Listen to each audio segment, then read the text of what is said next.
तेही बाळांचे हातवेरी, चिवडिले राबडी करी, कासवे बैस ऊनी नारी, आधैले करी। वह भी छोटे छोटे बालकों के हाथ से एक में मिलाकर कीचड़ सा गोला बनाया हुआ हो, अथवा पति को साथ में बिठाकर पत्नी आधे थाली में भोजन करती है। ऐसे निकष्मले खाये, तै ते या सुख भोजन होये, परी येणे ही न धाये, पापिया तो। इस रीति से गंदा एक में मिलाया हुआ अन्न खाता है, तब उसके लिए वह सुख का भोजन होता है। परंतु इस प्रकार के अन्न से भी वह पापी तृप्त नहीं होता। सुख होता है पर समाधान नहीं होता। मग चमत्कारू देखा, निषेधाचा आंबुखा, जे का सर्व दोषा कुद्रव्यासी। फिर विशेष आश्चर्यजनक बात तो देखो कि जिन सर्व दोष युक्त बुरे पदार्थों पर निषिद्ध अर्थात अखाद्य अपेय नाम का छिटा पड़ा है, ते या अपेयांच्या पानी, अखाद्यांच्या भोजनी, वाढविजे उतान्ही, तामसे तेणे। वैसे पीने के अयोग्य पेय पीने के लिए, खाने के अयोग्य पदार्थों को खाने के लिए उस तामस मनुष्य की ओर से जबरदस्त लालच बढ़ाई जाती है। एवं तामसा जेवणारा, ऐसे सीच में चुहे वीरा, याचे फळ पै दुसऱ्या क्षणी नाही। हे वीर अर्जुन, इस प्रकार तामस आहार ग्रहण करने वालों की ऐसी और ऐसी ही रुचि होती है। उसका फल पाने के लिए उन्हें दूसरे क्षण की प्रतीक्षा नहीं करनी पड़ती। जे जेव्हाची हे अपवित्र, सिवे तेयाचे वक्त्र, तेव्हाची पापा पात्र, झाला की तो। क्योंकि उसका मुख जिस क्षण उस अपवित्र अन्न का स्पर्श करता है, उसी क्षण वह पाप का धनी बन गया होता है ना।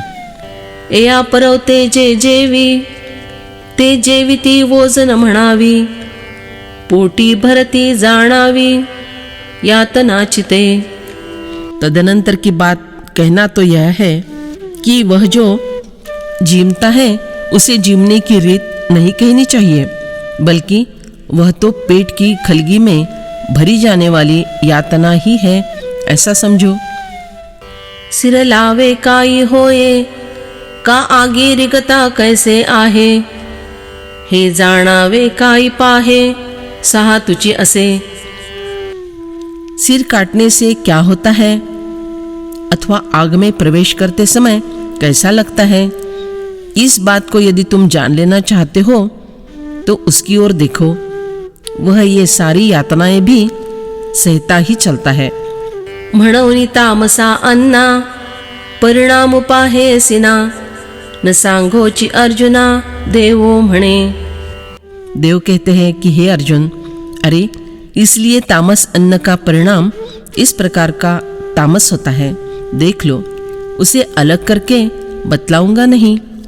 अफलाकांक्षिभिर्यज्ञो विधिदृष्टो य इज्यते, यष्टव्यमेवेति मनः समाधाय स सात्विकः। यज्ञ करना ही कर्तव्य है।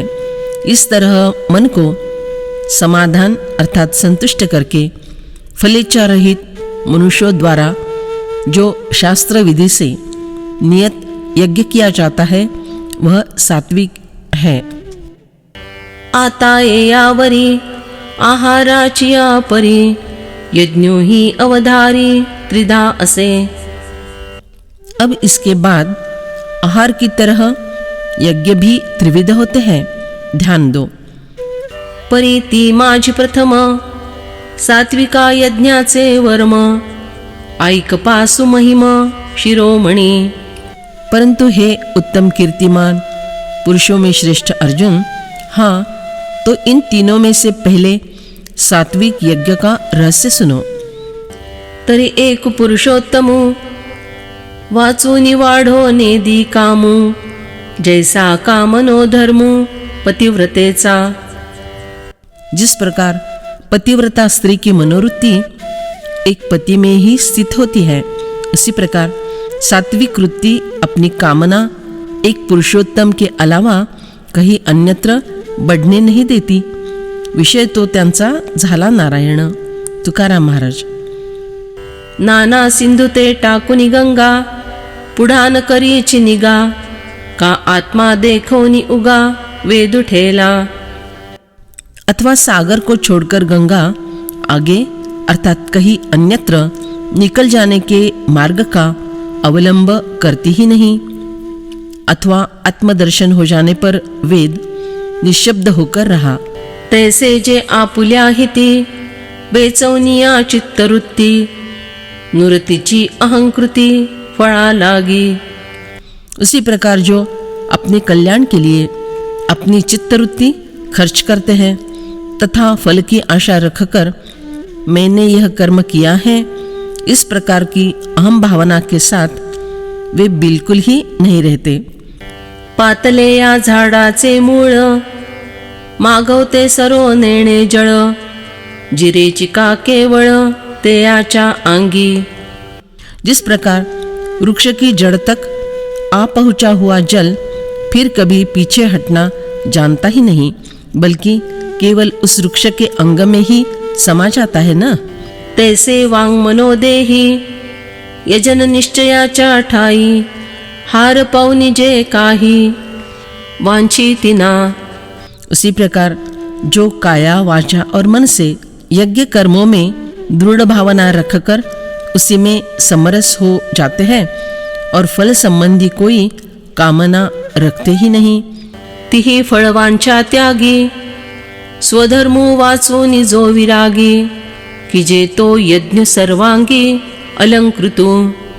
उनके द्वारा फलिच्छा का परित्याग कर और एक स्वधर्म साधन के अलावा अन्य सभी वस्तुओं तथा विषयों से विरक्त रहकर जो यज्ञ संपन्न किया जाता है, वह सब प्रकार से परिपूर्ण वैभवशाली यज्ञ होता है. फल छोड़ने पर यज्ञ कर्तव्य प्रेरणा से किया जाता है. परि आरिसा आपण पे, हे डोळा जैसे घेपे, कातळ हातीचे निदीपे, रत्न पाहिजे. परंतु विधिपूर्वक मन लगाकर यज्ञ कर्मों का आचरण किया जाता है. वह कैसे? तो जिस प्रकार यह अपना ही रूप अपनी आंखों से दर्पण में देखा जाए, अथवा हथेली पर रखा हुआ रत्न उसी के प्रकाश की सहायता से देखा जाए. नाना उदिते दिवा करे, गमावा मार्ग दिठी भरे, तैसा वेद निर्धारे देखोनिया. अथवा उदित सूर्य के कारण जिस रास्ते पर चलना है वह रास्ता दृष्टिगोचर होता है, उसी प्रकार वेदों की आज्ञा प्रमाण मानकर. तिये कुंडे मंडप वेदी, आणिकी ही समारंभ समृद्धी, ते मिळवणी जैसी विधी आपण केली. वे यज्ञ के कुंड, मंडप, यज्ञ वेदियाँ और भी आवश्यक साहित्य की संपन्नता, इन सबको इकट्ठा करना, यह सारी व्यवस्था वह इस तरह से करता है कि मानो वह स्वयं शास्त्र ने ही की है. सकल अवयव उचिते, लेणी पातली जैसी अंगाते, तैसे पदार्थ जेथिच्या तेथे विनियोगुनी. जिस प्रकार शरीर के सभी अवयवों के अनुरूप उनमें अलंकार जहाँ के तहाँ ठीक से पहनाए जाते हैं, उसी प्रकार यज्ञ की सारी वस्तुएं शास्त्र की बतलाई हुई रीति से जहाँ के तहाँ ठीक से रखी जाती है. काई वानु बहुही बोली, जैसी सर्वाभरणी भरली, ते यज्ञ विद्याची रूपा आली यजन मीशे. और अधिक शब्दों में कहाँ तक वर्णन करूं? संक्षेप में कहता हूँ कि जैसी कोई यज्ञ विद्या ही सभी अलंकारों से मंडित होकर यज्ञ के बहाने मूर्तिमयी बनकर प्रकट हुई है. ऐसा सांगो पांगू, निफजे जो यागू, नुरोनिया लागू महत्वाचा. इस प्रकार जो यज्ञ अंग उपांगों सहित अर्थात पूर्ण रूप से तथा बड़प्पन का संबंध बिना बचाए रखे निष्पन्न किया जाता है।